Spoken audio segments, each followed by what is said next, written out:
kati bwembera ne mbagamba nti eggwanga lye mu katabaga kabyanfuna mulowooza nsaaga kale kavudde kwanjula katandise kansubenti ba MPs batuuse bwembera ne mbagamba nti eggwanga lye mu katabaga kabyanfuna mulowooza nsaaga we twogerera mu mpulirize bulungi nnyo tuba tukyali kugwandiga kusamba tuba tukyali kugwandiga kulinnya nnyumba ate ebizibu ne bijja muyinza okulooza nti mmwe abali mu bizinesi bo muyina ebizibu wabula n'abaali banoonya emirimu gy'ebyobufuzi okufuna ensimbi nabo ge bakaaba ge bakomba bebaluwa nabagamba all politicians in Uganda are job seekers zipodaba n'ebyobufuzi mu Uganda banoonyi ba mirimu so tebakolerera ggwanga basajja battu ne bakazi battu aba batukiikirira mu parliament mu bitundu by'enjawulo bagenda ku machane bagenda ne besimbawo ne bafuna obululu nga ba MP ne bayingira ekiyumba ekyo ekyababbi wetwogerera ebizibu biri mu parliament mujja bitegeera tugenze mu maaso munnange nno kankabateme okuva mu mwezi ogw'omunaana omwaka oguwedde bammemba ba parliament abasinga obungi tebannafuna kye tuyita allowance oba ensako yaabwe nkabateme namwanduki yatema abasika oba bafamire allowance yeruwa bammemba ba parliament bano bafuna essente nyingi nnyo bw'ozigattagatta ne zijja mu zizi batera okuwogera naye bazitematemamu ebitundu kibayita allowance kwe kuba nti omuntu bamugerageranya okusinziira distance gy'okiikirira kino ky'obeeramu nga mugattagatta kuno okubeerako sitting allowance fuel insurance n'ebirala byonna naye njala bategeeza okuva mu mwezi ogw'omunaana omwaka oguwedde bammemba ba parliament basinga obungi ensako yaabwe eyalawensi tebagifunanga ge bakomba ge baka nzize mbagamba bukyanga omwaka guno gutandika mujja kulaka ba parliament nga mu tebakyayogera basirise era n'omusala gwennyini ennaku zino bakufuna mu bitundu mujja kiwulira kyagula baga mujja kiwulira kyagula baga mujja kiwulira so allowance kuva mu gw'omunaana tebamufunanga bonna eyo point esooka ewedde bubeerenga bubweyeka specific ate bena dakiika 3 naye ng'obubaka butuuse gyali gyalina okutegeera nti obubaka bwabuvumite bulungi then tugende ku programs endala atuuka ayagala okumanya story entuufu ne side entuufu njagala bw'otuuka ng'osharinga nze kasitamuula abantu 10 nga ngenda mu maaso kyenjagala so kati ndowooza njagala kutandika ne programu eno tulyoke tugende mu maaso mbalamusiza nnyo mwenna abaakatuuka kansubire muli bulungi nange ndi bulungi mujje baleke emirimu gye mukola ensi mugira bwetambula naffe bwe tugira bwetambula bagamba nti buli omu waatudde walabire bijja bitambula ng'entulege so noyo embeera gye tulimu naye nga with the time tujja gisso okuba tujja givuunuka kubanga tewali mbeera ya lubeerera ekyo nga bw'okimanyi nti buli kimu tukiyitamu so omuntu yakatuuka ng'osharinga kasita tuwera abantu 10 balaba naatusangayo tugende mu maaso ndowooza nga bamuyita bannammwe angenda kwogera ku mwami ono Edi Musuuza katono nnyo kubaka video kano kakoze special kake then ndio kengere ku programs endala zigenda kubeera hardcore naye kano njalamba we version ye story eno yonna buli abadde anoonya version ya story ya Kenzo okuva yavudde okuva yali mu America n'atuuka okuva mu America n'ajja n'atuuka okwogera bino byonna Bweyogedde byavudde ku ki baani ababadde babegawa bino byonna bw'oba oyagala bitegere bituufu jangu sharinga yita buli muntu ayagala okumanya version entuufu y'ebintu bino okusookera odda njala kwebaza abantu bonna buli muntu yena ali ku social media n'abantu abali ku ground tumwewale nnyo mulimu guno tulwana entalo zino si lwakuba nti tetulina byakkola tubiina bulungi nnyo naye tulwana entalo zino olw'okuba nti twagala ensi yaffe nonubwe eddibwe mu mikono emituufu gyerina okubeeramu njala okusooka okugumya famire y'omugenzi Sweet Pepsi nti bannaffe maama ne taata abaganda bemikwano gyo gyonna Sweet Pepsi mukama abagumize ddala kubanga Sweet Pepsi gye yava era gye yazze ekimu kiba kya ssaawa nti ssaawa enjawulo yaba ya ssaawa okuba nti asooseyo neffena tujja kujja Sweet Pepsi nabadde musajja mugumu ate erya ntama ayogera ebigambo bye nga nze bwe mbyogera kubanga nze seese erya ntama so Sweet Pepsi mukama wooli wonna akuwumuza emirembe njala okwebaza buli yasolde essente yonna eyagenze ku mukolo ogw'okusiibula munnaffe Sweet Pepsi nti webale nnyo obalire ddala kubanga wojje mukama akoddizeewo njala okutwala omukisa guno n'okubaza bannayuganda bonna bali ku social media abakomentinga abapostinga abakola lives videos nti mwebale nnyo mwebalire ddala temujjanga okwo mukola omulimu gw'amaanyi nga ngenda okukola vidiyo eno olwali eno njagala mbazannyira akayimba koono omusajja mu bigambo byo byennyini mwe ngenda okukola vidiyo mbabuulire ebituufu ebiri aya akayimba kaako.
Okay, akayimba mukawulidde bulungi ke kagudde osijja katwala nnyo wala nnyo njala bategeeza nti omusajja ono yajja ayimba ennyimba ze ng'ayina ekintu Katonda kyamuteekamu kijja kimugoberera. Oluyimba olwo baluyita mazzi mawanvu genda oddeyo olowulirize olabe scenario zonna kati President Museveni zaaliyo ez'okuba nti agenda mu ghetto okunoonya abantu baayo otegere nti ono omusajja yali mmezaya ng'ayina ebigambo byayogera.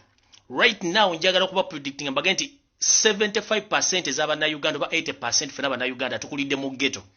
So atamanyi ghetto then mba nkwewuunya. Naye kati ate abantu bano bana byafuza bayita ba first class oba abantu bonna baasoma baagala kujja mu ghetto kuba bategedde wali omulamu ekyo tukivuddeko. Naye bagamba nti kabaka mwako ke kakuzalira ebitukula makayi yazalira ku kkubo. Buli lwowulira ng'omuyimbi kye bayita omuyimbi kyanjawulo nnyo. Abasinga obungi batontomi abalala beesiba bwesibi mu kuyimba. Omuntu gwe bayita omuyimbi n'ennyimba ze ziribeerako mpaka lwali fana tusigala nga tuziwuliza. Omugenzi Kafeero kwali basudde kwali Kyagulanyi ennyimba ze zazzayimba zonna nga zankyukakyuka tuziwulidde. Naye njala nkuweeyo abayimbi babiri bobadde tomanyi ng'ogobera ennyimba zaabwe. Jose Chameleon yayimba nti Bayuda tuyita nabo ye Yuda omukulu asinga. Owulira? Yayimba Bayuda nga tamanyi nti ye alifuuka Yuda. Ekyo ne kibeerawo. Ono munnaffe yayimba volongoto biwoowe mu kamunguluze mwereere kati yennyini bye yayimba byali. Abantu abasinga obungi bayimba ekintu kati tamanyi nti agenda kweyimbako in your life. Kati kyatuuse Kenzo yeeyimbyeko kennyini ne yeeyimbako ye volongoto kamunguluze mu biwoobe. Atya wengenda. Ani Eddie Kenzo. Eddie Kenzo Musuuza omwana enzwala y'e Masaka. Yazalibwa ng'ennaku z'omwezi 9 omwezi ogwokuna 1989. Museveni yali akawamba. Museveni yagenda okuwamba nga Kenzo si muzaale. Era wayita emyaka 5 ne balyoka bazaala Kenzo bamuzaala mu kitundu ky'e Masaka. N'avaayo nga mwana mutondo olw'okuba bazadde be Katonda yabatwalizira ku mwana avaayo nga mwana mutondo atandika okukola emirimu gye egy'obuntu ng'omusajja. Emirimu gye yagitandika okusinga yagikulira mu ghetto naddala mu bitundu bya Nankulabye. Kasubi wepone mu Kampala wakati ku kisaawe Nakivo kubanza nasobola okumanyira omuvubuka oyo yali atunda soda n'amazzi mu kisaawe Nakivo ng'empiira gikyali gy'amaanyi nnyo ya Uganda League wakati wa Express Villa State Council ne ttiimu z'endala gy'emimu gye yasooka okukola antiru Katonda bwe yamutwala n'amugamba nno nina okuwa direction endala. Direction gye yamuweeruwa yamuwa direction yagenda kuyimba era yayingira ekisaawe ky'okuyimba mu mwaka gwa 2008 ng'ayita luddawa yayita mu kisende ekya Firebase ekikulibwa Bobi Wine. Yajja n'asaba okujoyininga ekisinde kino ne bamukkiriza bulungi ng'omwana era bamukkiriza bulungi n'akola akayimba ne muto wa Kyagulanyi gwe bayita Mick Wine. Akayimba ako mwakawulira. Akayimba ako bakamulikodingira ku bwereere ne video gikwata ekifo kye yagikwatira yagikwatira ku One Love Beach Busaabala nakyo ekifo kyali kyabule tewali yamukyajinga sente kyali kitegeeza nti okwagaliza eri omuntu buli kaseera kubeerawo era bamwagaliza ne bamuleeta ne bamuteekaawo. Ne okuva lwe yafuna hit eyo n'atandika okukola nga Katonda bwe yali amusuubiza n'ayitamu bulungi nnyo. Naye amawulire g'endagalaga nti okuva omusajja ono yafuuka serebu taddangayo wadde okuyitako ku Firebase wadde okukolayo ekintu kyonna wadde okubuuza ku bakyali bonna be yayitako.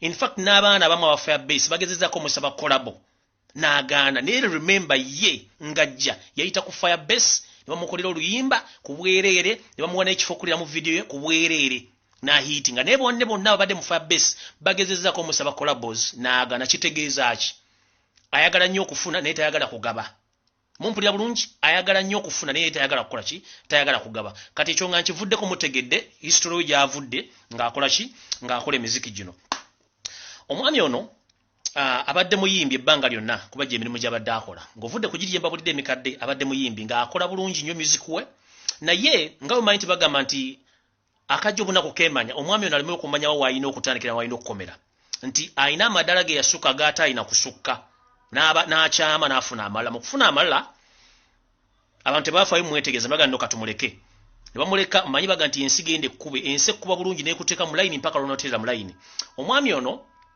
bw'amala okufuna ssente n'atandika okukola music we n'afuuka international n'agenda bulungi n'afuuka ku international level n'akola ne tumwagaliza buli kimu naye ejjukira bwe twali mu kalulu President Museveni yamuinvitingako okuyimba ku mikolo gye ejjajja campaign era oluyimba we yeyimbira oluyimba lwa Stamina oluyimba olwakola nnyo President Museveni akalulu era Kenzo lwamucontracting okuyimba campaign yonna n'agimalako ne bamusasula ssente naye ssente ze balina omusasula tezaamumala awo yafuna misunderstanding ne NRM n'abaddukamu nga bwe nababulya story ya Moze Radio nti Moze Radio yakolerako ekibiina kya NRM ne President Museveni naye unfortunately ensasula nereeta obuzibu so n'ensasula yaleetera Kenzo obuzibu n'ayawukana n'ekibiina kya NRM okutuusa olunaku lwaleero lulya kiddiddemu mumpulira bulungi so ono omwana abadde mukozi wa NRM all along naye akyuka atya okuva mu NRM ekyamukyusa ekisooka ensasula yali nfu ekyo ne kivaawo n'asigala ng'ayimba ennyimba ze naye mu sitole ye bwe yabadde ng'alinako bakyali be banyumiza ng'akyali mu Amerika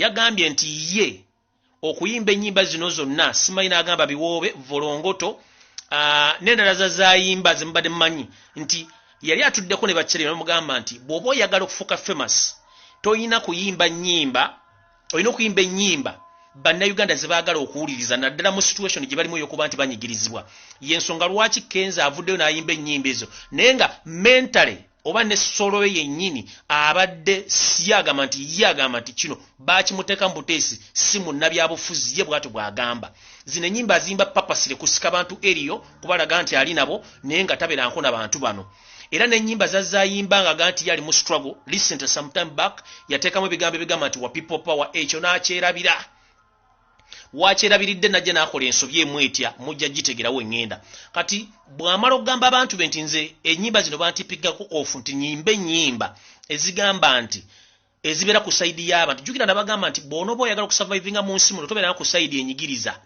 olina kubeera ku sayidi enyigirizibwa kuba ne Katonda ye sayidi gy'abeerako essaawa zino bannayuganda bonna abanyigirizibwa Katonda ali ku mukono gwabwe ogwa ddyo abantu abanyigiriza bannayuganda bonna Katonda abalaba era essala ziri waani ziri ku sayidi enyigirizibwa so Kenzo yerabidde nti mu struggle eno gye tubaddemu nti naye abadde n'akalulu kamu ng'abantu abalala naye yeeyiye amanda mu mbogo atya wengenda ayina sharinga video eno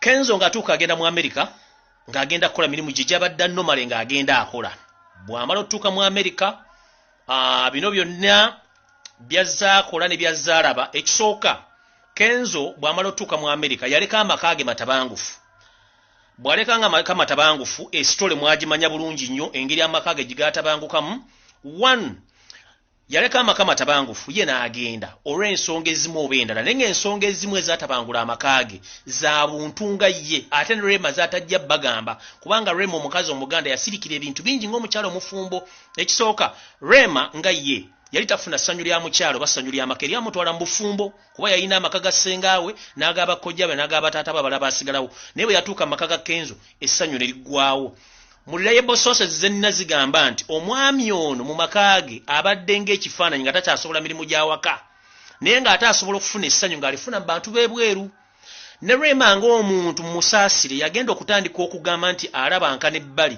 yalina ensonga lwaki akikola kubanga reliable sources zigamba nti omwami ono ye avuga emirundi ebiri avuga mu maaso n'emabega kati mu kuvuga mu maaso n'emabega Rema yakisangamu obuzibu naye n'akigumira ng'omukyalo mufumbo omusajja omukyalo muganda n'agamba no bino ebintu nina obbigumira kuba ndi mukyala muganda naye kyasukka we kyakoma omusajja omusuula mu maka n'agenda e Bulaaya n'atuulayo omusajja atuuka e Bulaaya agendayo asirika bw'asirika omukyala abeera mu nju n'asalawo n'agamba no kisukka kangende nange nfune omuntu anasobola okumbeezaawo ng'omukyala embaga kwanjula ne kukolebwa oba okukyala kwakolebwa omukyala n'akola kinaagenda naye before Rema ono nga ono omusawo nga tannatwala Rema waaliwo saga y'omugenzi dance ku mapeesa eyali producer ow'omutawaana ennyo kubanga we yafiira yali producer asinga okuproducing ennyumba mu Uganda.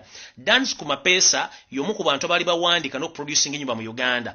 Yakolerako Rema Namakula ennyimba ezaawerako era ne zihiitinga. Kigambibwa mbu omwami ono yali yeesala Rema Namakula mu studio eyo. Omwami Kenzo Musuuza Eddie n'awuliriza eŋŋambo zino nti omusajja oyo yeevulunga mukazi we. Kyeyakola n'asooka n'asula enkesi ku mwami ono alebe ki byakola n'akonfirming nti omukyala ono yeevulungula mukazi we. N'agezaako okwogera n'omukyala n'amagamba nti kikola kitekiriiwo. Kenzo n'anyiga bulungi. Mu kunyiga n'agezaako okusindika obubaka obuwooninga omuvubuka ono ave ku mukazi we. Omuvubuka n'alowooza nti byakusaaga. Bamuwooninga emirundi egyawera n'alowooza nti byakusaaga. Kenzo kye yakola yasindika ganga z'abayaaye ne zirumba omwami ono Dance ku mapeesa ne zimubba ne zimuyisa bubi nnyo. Kigambibwa nti abantu be yakozesa abamu bandibanga na state agents kubanga omwami ono enfaaye teyali nti baamukuba n'afiirawo nno kyatwala obudde ng'agenda akonziba. Omwami ono kigambibwa nti ayinza n'okuba nti yakubibwa empisa ey'obutwa eyamuttanga mpolampola okutuusa lwe yava mu nsi n'avaawo naye nga cause of death yali Eddie Kenzo ng'amaze okukimanya nti Dance ku mapeesa yali yeevulunga mukazi we Rema. Naye nga Rema ekimukozesa bino byonna naye mukazi ng'abantu abalala bw'ate olina ssanyu olina okubaako wootula n'ogamba no kantuule embeeko kyenkola nga nze omuntu neesalira amagezi. Mukitegedde bulungi eyo nvudde wa Dance ku mapeesa nzize agenze mu America atuuseyo bamututteko omukazi bamuwasizza. Nze kamwa koogera bwe bamala okuwasa Rema bamututta mu mwanjudde. Nze kamwa koogera nali ku conference call ne Kenzo ne mugamba nti basebo omukazi bamututte naye Katonda yakuwa obuvumu okuva mu bwavu bwe walimu n'akutuusa ku ddaali okufuna ssente bwe buvumu bwe njagala okozese omire ekintu ky'okutwala mukazi wo osobola okugenda ku level endala ey'okunoonya omukazi sinakindi okola bizinesi zo omukazi mwesonyo 100% nenkimugamba physically ne tukikirizanyaako nakyo nenziramu ne mugamba ekirala ne mugamba nti waliwo olukwo olw'okutta ABCD Kenzo mu bigambo eyaŋŋamba ebigambo byogera byonna bituufu nange nkola ki mbimanyi byaŋŋamba nange mbimanyi ne mugamba tukoze tutya. Nangamba no kati nga muli nti muli bannansi balwanira eggwanga nange mpulira ntidde abasajja baagala kunzita naye tugezeeko okuba tutegeeza ensi nti bandimbula nakola post eyaliko ekifaananyi kya Kenzo n'enteekako ekifaananyi kya radio n'enkola live gye nakola ne bagamba nti obulamu bwa Kenzo buli matigga era baagala mutta the same style gye battamu omugenzi Moze radio. Post ne bogenda ku wolo yange gyeri after nga mmaze okwogera ne Kenzo nga mukonvinsinze nti mu Uganda ogirobera mu America todda kubanga bali basajja bapulaningira kutta ebyaddala bali bagenda mu pulaningira kumutta. Ekinzijeko enviri ku mutwe okusinga okujja okwogera ebintu bino ye musajja omukulu okwebuza amagezi. Simanyi lwaki yebuza amagezi. Tosobola kuba nti abantu abakulumirirwako bakubulidde information abasajja baagala kutta the same time n'okolaga n'abasajja abaatwala mukazi wo ne bateekamu ssente mukazi wo mutwale bamwevulunge abamwevulunzo bategedde abadde mission bategedde ssente ze baateekamu zitegedde ne tukubira amasimu ne tukonsolinga ne tugamba olina kukola kino ABCD ne tukkiriziganya naawe n'ovaayo n'okola volongoto ng'era bw'oyogera ennyimba zo n'oyimba volongoto kyewakola twakinyiigira ne tusirika ne tugamba no. Omusajja nayinza okuba nga alina sayidi yentu funeka tusooke tukole kitu kusooke tusirike nasirika bulungi nnyo nekyali wange twatukubye essimu eyo sijja muluyisawo yaliko jjo omugezi kubanga twali ku conference hall ne tukonsolinga omwami netumugamba no stay calm tobaako kintu kyokola nera netumugamba sooka osigale gy'oli ekyosi kimale okuyita olyokodde mu Uganda kubanga mission eriwo baagala ne tumubulira ne system yonna mwe bagenda okuyita okumutuusaako obulabe ne tukkiriziganya naye n'akkiriza kojja n'ava ku ssimu nensigala ne Kenzo ku ssimu ne mugamba kabulaza njagala ojjukire gye wava nakati wooli omukazi baamututte ekyo kiveeko ekirala state ekwetaaga oli mufu oyagala oba toyagala naye olina okukola ekintu kimu stay calm tobaako ssimu ya muntu gy'okwata tobaako kintu ky'oyogera stay calm ne tukkiriziganya n'agamba ngenda kikola terwali lusa tuba tuli awo omwami ng'akola live video gye yakola nga n'atera okudda e Uganda.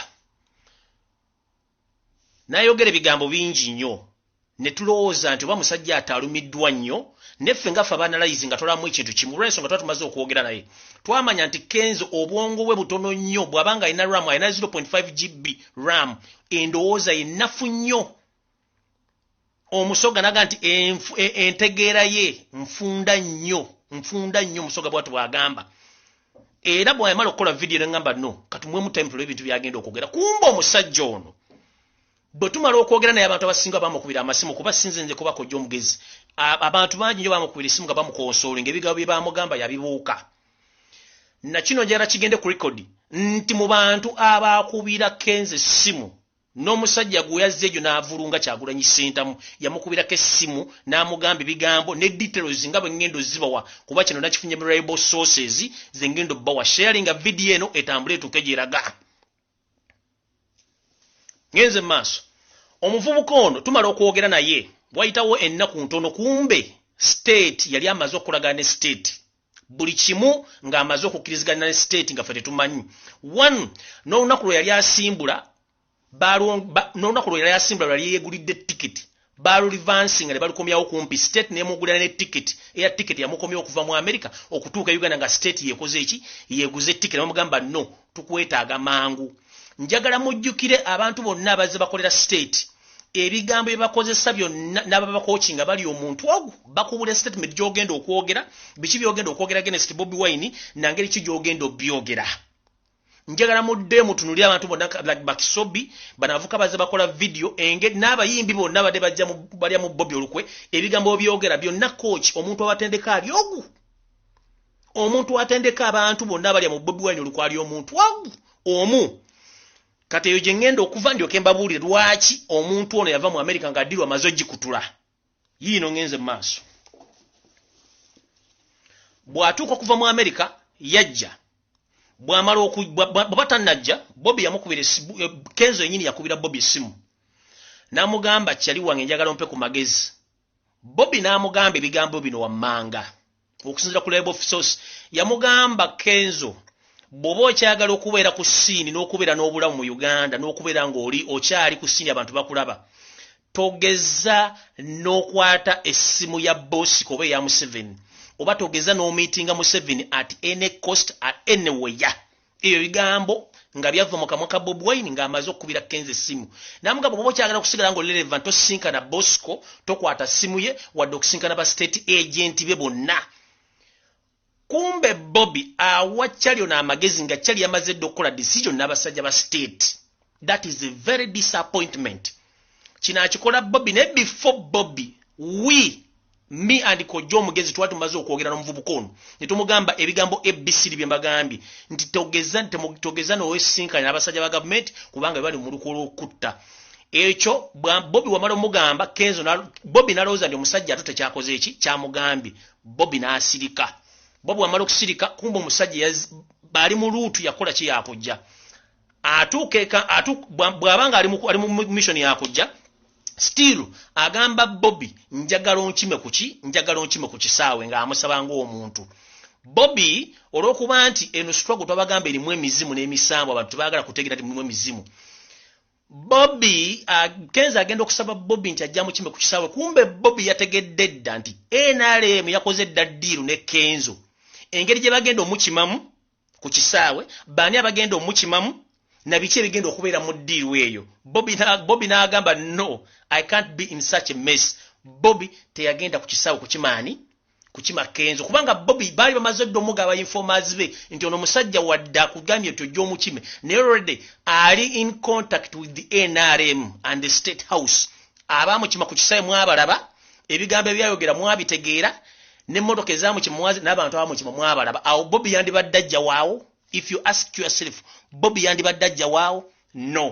Bobi n'asirika n'ajjako essimu n'alaaza Kenzo alaninga ku kisaawe Entebbe bamala okulaninga ku kisaawe Entebbe abamukima bonna mwabalaba engeri gye bamukima mwagiraba atambula bamuleeta bamuyisa ku luguudo lw'Entebbe bamuyingiza ekibuga akakodyo ke baamuzanya teyakamanya okumunyweza mu kintu kino teyakamanya police ereete emmotoka zaayo ekoona aba boda 10 babattirawo with immediate babattirawo naye empapula z'amawulire zawandi oba mu statement gye bakolako abaana babiri nti be battibwa naye ng'abaana abattibwa ba bodaboda baali 10 era be baana abaafa mu mpapula bawandiika abaana aba babiri kumbe bana abasajja bamuteza akakodyo bo bakoona abaana bagambe nti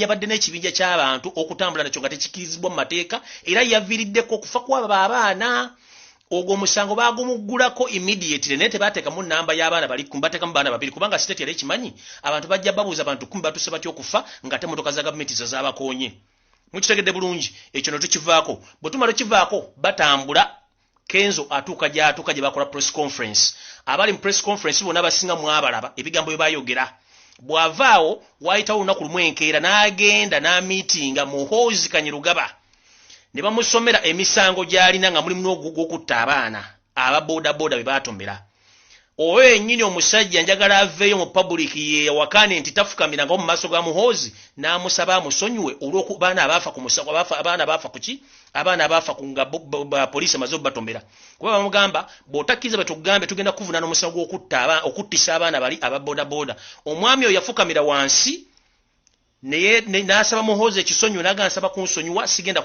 mu musango mugunsonyiwe kubanga nange saategedde nti abaana bakoze eki babakoonye enamba eyali ey'abaana babiri eyali abaana 10 basaka abaana bameka abaana babiri ekyo ne kiba kisettlingira ne kikola kindi kiggwa bwe kimala okuggwa bamuwa terms and conditions kwalina okutambulira 2 bamugamba you have to denounce Bobi Wine ekyo n'akikkiriza bw'amala okudenouncinga Bobi Wine ne bamuwa ebigambo eby'okwogera ku press conference gye yakoze 1 day or 2 days back gye yakoze mwakirabidde ddala mu bigambo bye kennyini ng'abyeyogerera kubanga bano abasajja babagenda okukookinga what to say in public bo babeera n'ebyo baagala public ewulire n'okuswaza Kyagulanyi naye olw'okuba nti ono omusajja entegeera y'enfunda nnyo yagaanye okutegeera ebigambo by'adde alina okukozesa mu public tugamba kaba kamwako keeka kutundu oba keeka kukutola ki keeka kuzisa omwami ono ng'omuntu abadde ategeera nga the music industry ng'amanyi nti Kyagulanyi ye menta we eyamujja from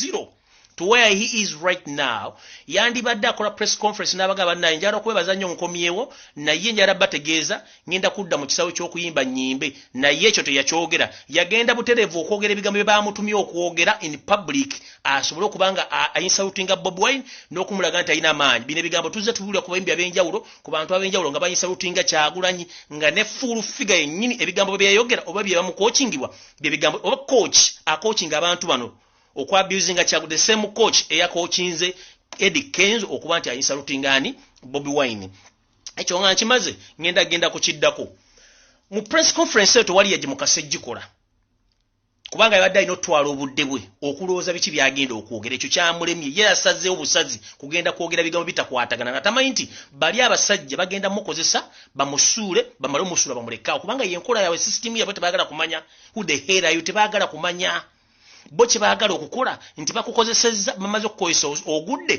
kubanga threat yabwe yabadde nti bamanyi Kenzo abadde ne following nnene kati bwe bakkiriziganya Kenzo okusigala ne Bobi following yono ne following yo lyadde egenda kuleeta chaos kati basalawo kabamukozese bamala omukozesa bamuvunze abenga takyalina waalaga kati right now lwe yasooka okukola video eyo nga tumaze okwogera naye yakola video yaliko abantu emitwalo 16 press conference yabaddeko abantu 12 mu 10 strictly kati sooka olabe range y'abantu emitwalo 16 n'abantu 12 olyoka otegere nti bano abasajja bakuzanye game n'etuukirira bakumaze wagudde ekyo kyawedde ngenze maaso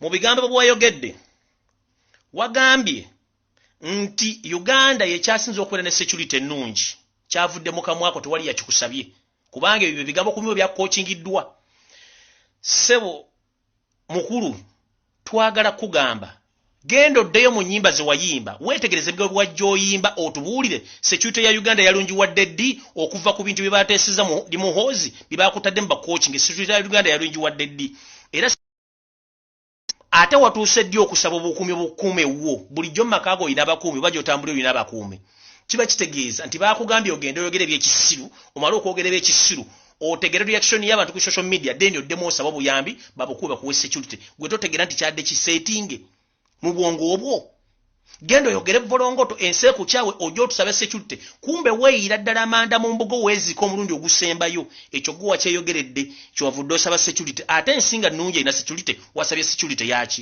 ngenze maaso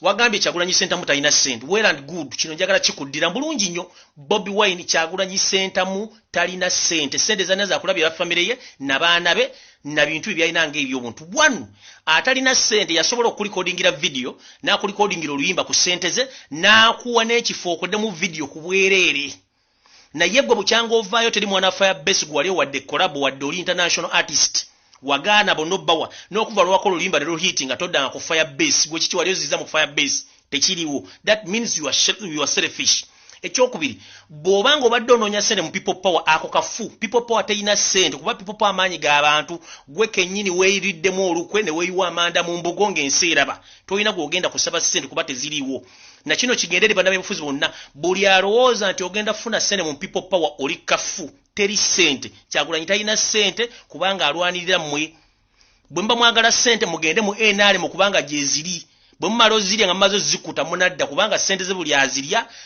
era woba oyagala okugwadda lw'amangu genda mu NRM bakuwe ssente bw'oba oyagala okusirwa ku speed y'ewagulu genda mu NRM bakuwe ssente bw'oba oyagala okwononeka obwongo genda mu NRM genda osisinkane sitaani ojja kutegera kibayita ekyo ngenze maaso wagambye togenda campaigningira Kyagulanyi Ssentamu kubanga talina busobozi mufuula president well and good kyavudde mu kamwako sinnalabawo wonna sinnalabawo conversation Kyagulanyi ng'akusaba okumu campaigningira kubanga campaign tezinnatandika kyekisooka ekyokubiri gwe ng'omuntu wagambye nti wamu campaigningira ekyaddondo yes kyandibanga kitufu wamu campaigningira naye kika kyakaakutanza otukogamba togenda mu campaigningira yakusabye that means mu bigambo bye ekyo baakukokinze kikyamu wandibadde okisirikira kubanga bw'ogamba nti Bobi Wine togenda mu campaigningira yakusabyeko formal naga nti Eddie Kenzo njagala ku campaigningira that is wrong kikyamu campaign tezinatandika n'ekyo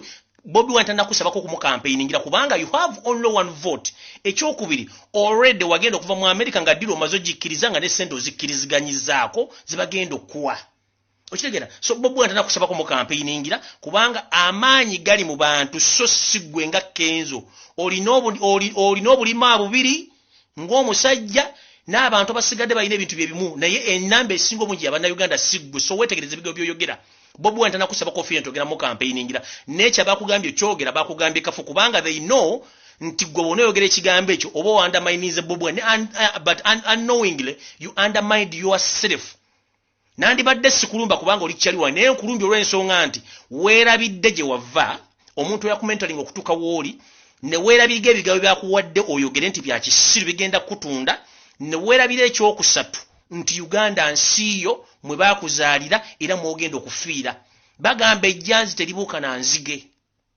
era ne tugaa nti kamwaka be kasassiro ganga akamwako kaakussizza ngenze ku kirala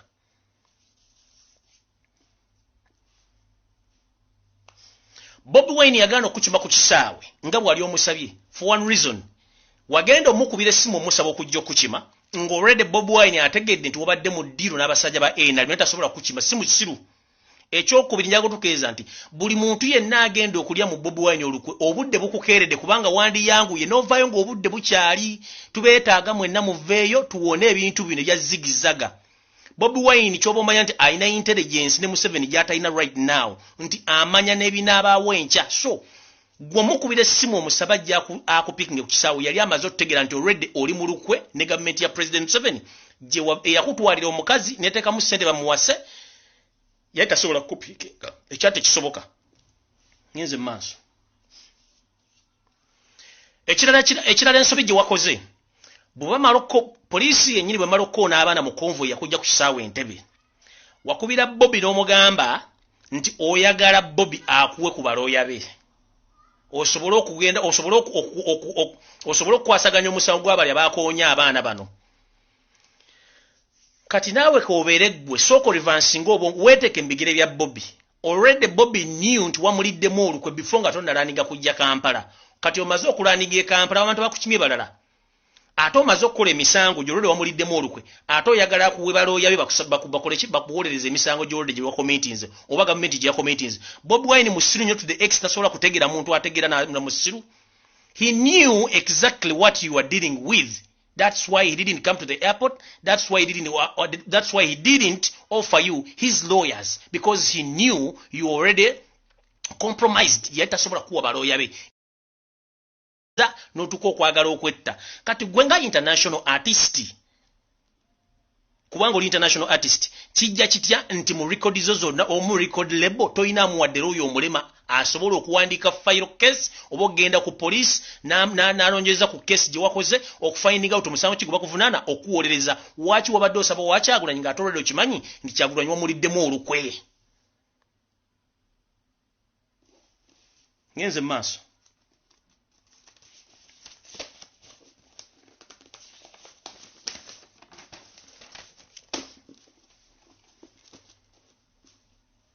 Wagenda maaso ku mukutu gwa Facebook ku social media n'ogamba nti abo bonna abangamba I don't post, I don't talk anything, they should stop pressurizing me because nze nekolera byange netegerera nganze. This message, it was a direct attack on Kyagulanyi Center Bobi Wine, because he is the one who advised you not to meet Museveni at any time anywhere, and he told you don't post each and everything on your wall. Keep quiet. Ngaye bwatira okukola kubanga ebisere bisinga asirika. You went ahead and you made that post on your Facebook account. That means wali otakinga Kyagulanyi Center mu indirectly. Eyo post wabajagala mugende muginonyo ku Facebook page ye yaliko ye kenyini yagamba abantu abangaba mundekera okuposting obo kwogera ebintu, please netegera ndi musajja mukulu temumpa magezi kubanga already wali omaze okubeera compromised. Kati wali Kyagulanyi wali omwatakinga indirectly ngoluza nteta tegeera bafange tutegera kubanga yakuwa advice ng'omuntu omukulu nagamba wefuge kofuge mwayo terera wamutoddamu kwogera kigambo kyonna nga ye bwatera okukola. Eyo yali direct attack. Ebyo byonna Kyagulanyi jjajjabira banaasirika ngoluza nti musiru.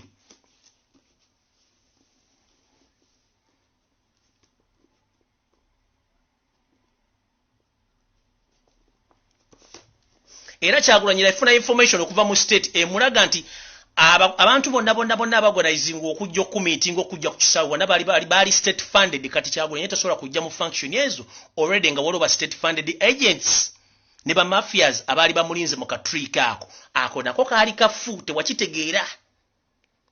Nako kaali kafu. Kyagulanyi gwolaba alina intelligence gy'otamanyi. Wagamba ajja kupikinge ku kisaawe naye nga already mwe mwakoze dda ne state agreement ne kusindikira abantu bajje bakukime nga ne motoka weziri mulimu amajja agamba de print code singa omusajja atubamu kuba masasi oba bamuwera buto ku kisaawe nga azze kukima wandibadde otugamba kikigwe musajja gwe.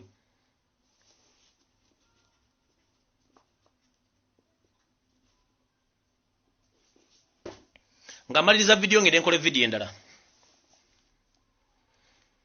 Story nyingi ezikwogeddwako nze sigenda zikwogerako buli omu ajja kwogera version yenze nkubulidde facts. The reason as why Kyagulanyi Center didn't pick you at the airport, he didn't offer you the lawyer because he knew you already had an agreement with NRM and state mafias. That's why he didn't afford each and everything to you, because he knew exactly. Ekirala, Sheikh Nuhu Muzata Batte yavaayo n'akola ekigambo kye twalowooza nti kyali kikuvuma. Nti genda owase nnyoko. Ne tuvaayo ne tuvuma Sheikh Nuhu Muzata Batte ntumuvuma bubi nnyo. Naye bagamba eriiso ly'omukulu ewaddugala weewalaba nkiddamu. Bagamba eriiso ly'omukulu ewaddugala weewalaba. Sheikh Nuhu Muzata Batte baba yafulumya ekigambo ekyo ayina ensonga lwaki yakifulumya. Mbagambye eno struggle erimu omukono gwa Katonda erimu n'empewo z'abantu ba individual. Kati bwabanga Sheikh Muzata Nuhu Batte empewo zeewabwe zamugamba yogera ekigambo ekyo nga musajja wa Katonda ne kiyita mu kamwake yayina ensonga lwaki yakyogera era nakati tajja kwetonda kuba tasobola kwetondera. Nze sigenda kiddamu kigamba naye omusajja wa Katonda ate kubanga ayina ensonga lwaki akigamba. Ekyo nga nkimaze yagenda mu maaso n'agamba nti oli muli wa bisiyaga era novayo n'omwataakinga nnyo ng'agenda nti oli muli wa bisiyaga era Sheikh Muzata Nuhu Batte yalina ensonga lwaki yaga nti oli wali mu wa bisiyaga novayo ne weekambwaza ngenda muwabira mbu oyage muli wa bisiyaga. Please bw'obanga owulidde ensonga yonna eyogeddwa omuntu sooka otule wansi okkakkane ofumiitirize lwaki omuntu ono ayogedde ekigambo kino. Bw'omala okufumiitiriza n'omanya nti omuntu ayogedde ekigambo kino sooka otwale obudde onoonyereze ensonga lwaki akyogedde. Bw'onoomala okumanya lwaki akyogedde olyoka omanyi nti omuntu omukulu eva aba ategeera okusinga gw'otegeerera yaaba yasukkawo dda kyovula nti abantu ffe abalya mmere wookoma abanoonya mwenna Katonda kankiddemu kankisetinga buli anoonya Katonda yenna waali tosobola kulaba Katonda okujja ng'omaze okwetegereza endowooza yo n'entegeera yo weekoma then bw'omanya entegeera yo n'entegeera n'endowooza yo weekoma awo Katonda waatandikira. Nkiddemu endowooza yo n'entegeera yo weekoma Katonda waatandikira so tosobola mutegeera. Kati olulala nkuddamu okugamba advice bw'owuliranga omuntu akkubidde essimu oba omuntu omukulu ng'akuwadde advice gitwale nti eryo libadde eddoboozi lya Katonda. Bw'obanga abantu bakubira amasimu basukka mu 100 nga bakuwa advice ey'obutamiitinga Museveni n'obutamulaba balina ensonga lwaki essaawa zino wenjogerera essaawa zino wandiba nti weetyabira akalimu obuwuka k'otamanyi. Bannayuganda bali oppressed weegasse n'ekibinja ekibopulesinga kiba kitegeeza weeyiye amanda mu mbugo internationale lokale. Era nkulayirira bw'otakola n'amaanyi nnyo kuvayo kwetondera ggwanga ku bigambo Bweyogedde ezo ssente ze baakuwadde tezina gye zigenda kukutwala. Okujjako ng'otugamba nti n'ennyumba mw'osula muwalekalema n'omusuula mu kifuluku ekyo nti nayo state ssente yali ezikuwadde kubanga era abantu baabuuza ssente zaagula ennyumba eno ku sipiidi gayiriiri Kenzo yazijjawa naye tumanyi nti omusajja akeera ku makya n'akola y'ensonga lwaki ennyumba yabiri tetwabibuuza nnyo kubanga buli musajja akeera n'akola naye twebuuza gwe lwaki omuntu omukulu abantu basukka mu 100 bakubidde essimu ne bagamba tokola ABCD n'ogaana. Kati kitegere nti Muzaata ebigambo bye yayogera yayina ensonga lwaki yabyogera. Era bw'oba oyagala okwenenyeza eggwanga sooka odde mu katandaalo k'otuule bulungi otegere nti bwe mba ndi musajja musiraamu akeera n'ensaala. Okutegeera kwange kukoma Katonda waatandikira kati togenda munoonya muzikiti oyina munoonya above your thinking capacity. If you don't reserve yourself and you don't monitor your thinking capacity, that means you are gone. So I'm here officially to announce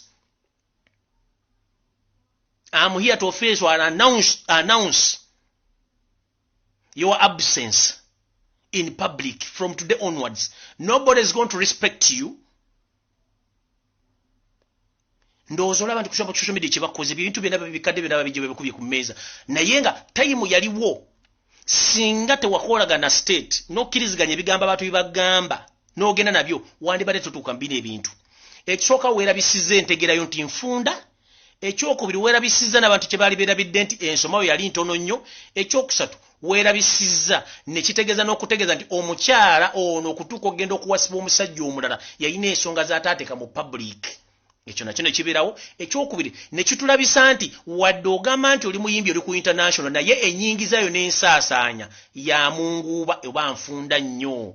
Kenzo tewandibadde ggwe ensi gwemanyi nti oli international artist n'okkiriziganya okudayininga ne Museveni akuwa miliyoni ogenda okola video zonna zo z'okola kuliko ssente za State House. That is my question.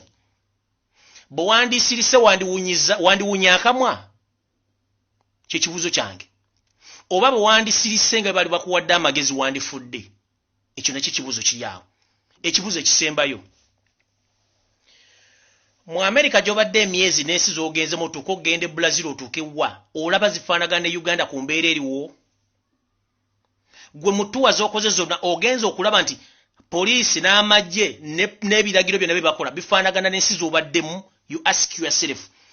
Olyoke weebuze economy ya Uganda etambula bulungi mu nsi z'obaddemu. Ask yourself. Nga tonnayogera bigambo bya kisiru osookanga n'otuula n'oanalyzinganga ensonga before you come in public.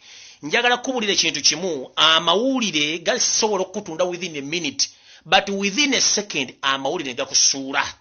Kati amawulire ge wabadde onoonye okukola press conference gakusudde nga gakolagana state. Ababadde bakubuuza ebibuuzo gwe kennyini wandibadde obeewala n'obagamba nno ebibuuzo bimumbuuza sirina ansa zaabyo. N'olwokuba endowooza ya 0.5 GB RAM obwongo bwo wakkiriza bakubuuza ebibuuzo nga byasettingibwa state n'obidda mu ngeri y'ekisiru.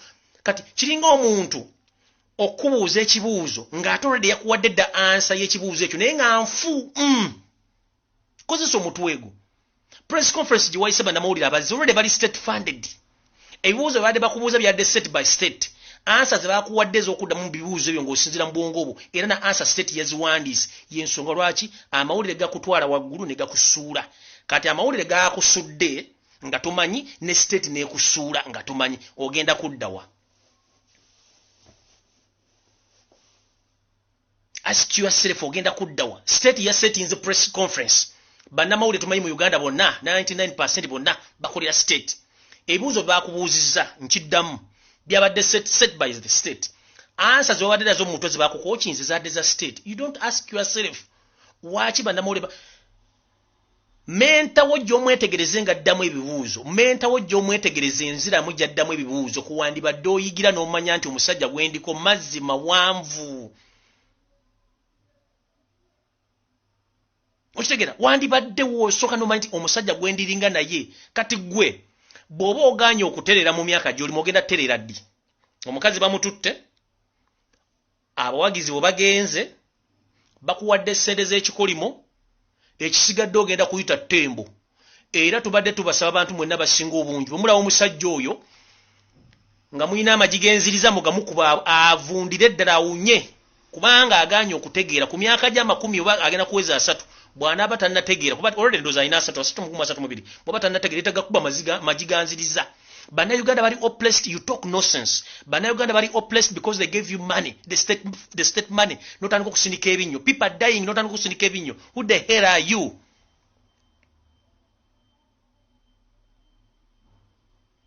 Lwaki temukula birowoozo? Nze kennyini nakukubira essimu ne kugamba abattamoze bakunoonya bagenda kukutta. We accepted or we agree on that. But unfortunately, you turned against each and everybody. Not me, not Bobi, not everyone, but buli muntu yakubira essimu. Bantu bangi bakubira essimu, but you turn against them. That's the pain people they have against you. Kati oweya amanda mu mbugo mu bufunze, ekigenda okudya kigenda kuba kigokyo, kibayita ekige ky'ennume. Ennume bwegwa, teddangulu okujja nga babaaza embaage. Kati ssebo, njagala okusaba mu butongole. Weetegekere okugwakwo, weetegekere ekigo kye wagudde kubanga tola nti enviiri zaakuva ku mutwe. Oyinza obutaddamu kumera nviiri, oyinza okufuna stress ez'olubeerera, oyinza obutaddamu kuyimira mu forward bawati oyo yekkenzo. Era kati wagudde kubanga information gye nnendaga nti ne mu West African countries abantu gye badde bakwagala bali oppressed in their countries. And they heard that you turn against the oppressed people in Uganda. Now you are in it for it. They are no longer going to play your music on radio, on TVs, even the clubs. Akona kuwa kafuwa kagudde. Local radio stations okujjonga Museveni yazifaniza okuddamu okuba ennyimba zo n'abantu gyala kugamba official abantu ku masimu bayiye ennyimba zo zonna abazirina mpozi nga ba NRM nabo bennyini njagala kugamba ba NRM bagambye okay kana akasajja tukafunye bulijjo tukanoonyezeredde ebbanga ddene twakafunye find out basanyufu nnyo nti baakufunye baakumaze kubanga tebaga nti katuguwafudde wawedde bw'oba oyagala okumanya nti abantu bakambwe tofuna wa security gira mu mmotoka yo giparking somewhere otambule ku street e Kampala ojjo tegera nti abantu bakwagala gojjo tegera nti abantu bakwagala ekyo kyo kikubuulidde bw'oba oyagala kumanya nti abantu baakukooyi within a minute nkugambye amawulire gakuzimbira within a minute ne gakusula within a second so kyekyabaddewo state yakusudde amawulire gakusuula gwe kennyini weeyiwa amanda mu mbugo kubanga tosobola kuuma kamwako ng'omuganda bwagamba nti kaba kamwako kamwaka bikassa siroganga olwateeka omwenge mu ttama n'agenda n'ayogera ebigambo bye baateesa ne kabaka awo we yayita kati naawe kamwaka bi kaakulemye okubikkako n'okiggala naye nze mu byonna byonna nja kusaba omutonzi atakuumira mpeera ayongere tukuumira Kyagulanyi kubanga tubadde nga tusaba abantu abamu bave mu people power official naye nga tetunange gye tukifunamu naye bagenda bejjamu mpolampola n'abala bwe bati bagenda kuvivamu mpolampola kino njala kigende ku bantu abali kuno mwenna njala basaba ekintu kimu nti njagala tuyige nti eno struggle abantu bajja kukyukola okuba nti Museveni yabateeka mu bwavu baagala ssente buli muntu analya sereza Museveni agenda ekyo kireme tulumya mutwe kubanga bangi bakyagenda mpaka mu June w'omwaka ogujja. Era omuntu yenna bw'anaagera nga manyi badde people power, don't be surprised. Okujjako kye njagala okubagamba nti nze bwe nvayo ne ŋŋamba omuntu nti gundi yalidde, making sure omumonitoringa n'omanya engeri gy'akolamu emirimu gye. Bantu bangi bakyazanya katemba w'ebyobufuzi owa tit for tat, naye with the time tugenda be exposing ate bagenda kubeera exposed. Mukitegedde? Bantu bangi bagenda ku exposing bagenda kubeera exposed within a minute or within time. Just wait. Eno struggle njagala ogibagamba oba njagala okutegeeza Kenzo, struggle eno si ya Kyagulanyi Ssenta mu y'Abannayuganda obukaddaana yakigambye nejjo. In the statement which Bobi Wine stated yesterday, yakugambye nti manya abayimbi mwonna abali wano abasinga obungi mwatya oba mutya mulimu akatengo, naye mulimu n'abo abaali abendi nabo wano ku lusegere n'abalala tebaliwo wano. Mulye sente za Museveni nemba mulidde mu nsi ya Mulukwe. It was a direct message to you because he knew exactly kiwali ogenda okukolera kiwakoze. Eyo message yabadde egenda wo direct. Njagala kubetinga if now you can call Bobi Wine picking esimu yo. Oba since you came to Uganda. Esimu ya Bobi Wine ezokubereko missed calls ezuure 10 nga Kenzo yakuba. Omwagaza ati nga wamulidde mu Mulukwe.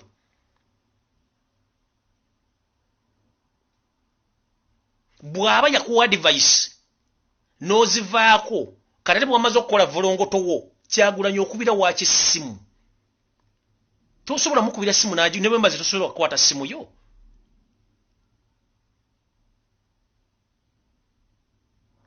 So struggle y'Abannayuganda, mind you, wenga omuntu olina following yo, abantu bakufollowinga musically, not politically.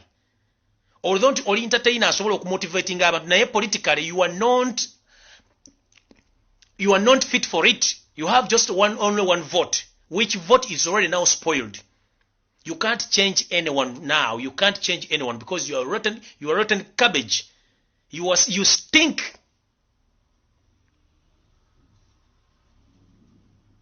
Nkuwa amagezi gamu. Dayo mu katandaalo mukalinaayo olowooze emirundi 3 ogende w'osaalira wejjuse, bw'omala okwejjusa oyitaba maseeka bakusomera edduwa okwate sente za Bosco ozizzeeyo kubanga sizo okuliddeko, wakulira mu ghetto, abazadde bakuleka ng'oli mwana muto, Katonda n'akuteekako emikono gy'ebiri n'okula n'oyitimuka kati w'oli tokulidde ku sente za Bosco. Nze eno advice yange gye nkuwa nga mmaliriza. Genda mu nnyumba yo gye weezimbira ku sente zo. Kwata omusaalo gwo, genda w'osalira buli nnaku, okole Allah subhanahu wa ta'ala. Omugambe Allah ndi mu kugezesebwa okw'amaanyi ne mbadde nsaba ompa okulabibwa nsobola okuva mu buzibu buno. Bw'omala okoola Allah wejjuse mu ssala zammwe ez'Abasiraamu oba mu dduwa zammwe ez'Abasiraamu, omala oyitaba masheeka bakuteekeko emikono, okwate sente za Bosco ozizzeeyo, weetondere ensi, oyogere amazima ku biki bye bankoze mu state, kubanga singa oneetondera ensi n'oyogera amazima biki bye bakugambye ne biki bye wakoze, Kenzo okyalina obudde obumala okudda ku ngulu. Ekyo bw'otakikola ogenda kuba oyiya amanda mu mbugo era ogenda kufa stress zigenda kukutta. Oyinza n'otomeza emmotoka zonna z'olina kubanga eno struggle naggambye mu mukono gwa Katonda. Yuda bamuwa ssente alye mu Yesu olukwe. Enkoko yakokolema emirundi 3. Yesu n'alabirawo nti omusajja andidde mu olukwe ne ssente zennyini ze baamuwa okulya mu Yesu olukwe ne gye zaalaga ne gye yaziteeka tamanyi kuba ne yagenda n'azigaba nga zimususseko zimususse oweredde. The same applies to you. Advice yange genda okwate ssente ezo ojje mu public okonfesinge wetondere kigwe. Teri security egenda singa Bannayuganda. There is no any security in the world which is best than the people or the citizens of Uganda. UPDF is nothing because they are in the transit bagenda. SFC is in transit kubanga bagenda. The only security joina ya Bannayuganda ba individual bannakabala batalina mundu, abatalina jambia, abatalina kiso. Bino byewasemu bampa bajasi bankuume bagenda kusiba benyini bagenda okwettiranga enseera batalina kyogenda bakola. Security esinga y'abantu kubanga image y'omuntu yava mu Katonda gw'osinza. Gana amagye these are ads. Nga bwala ndongera ku Facebook kuliko ads zinozanya video gati waliwo ad ejje ino kumba kupulega ge bayita amagye. Combat ne mundu za ads or additions anytime they can go, but individual omuntu gwe yatonda Katonda wali asobola okukuuma. Era ne bono fa IPDFC egenda okuziika, abagenda okuziika agenda kuba bantu. So genda wetonde ng'obudde bukyali wetondere ensi ne ssente ozizi. Kati tugenze mu maaso. Kino ekyabbala mukitegedde bulungi nnyo, saagadde kirwako nkitegeeza pulezidenti akitegedde bulungi nnyo, nekyabayindi mukitegedde. Kati tugenze ku nsonga endala. Gwe Munnayuganda yenna ali eyo, wasoma tewasoma, okusoma si kyekizibu, wabula bweweza emyaka 18 era okuva mu mpanga ga kitaawo nawe ne weetongola, either ng'ofumbiddwa oba ng'ogenza okola, naye obadde ogenda kukolawa. Ebyafaayo bisoma nti mu Uganda gavumenti yali esuubula era ng'erina amakolero mangi nnyo ne kampuni bannayuganda bwe baali bakola, both abaali basoma n'abataasoma, kye tuyita skilled and non-skilled personnels. Nchiddamu, Ugandan government, previous Ugandan government, zaali zina strategy esobola okuemployinga almost half of the population countrywide using government businesses. Zaali ennyingi nnyo, either ng'oli educated ne uneducated.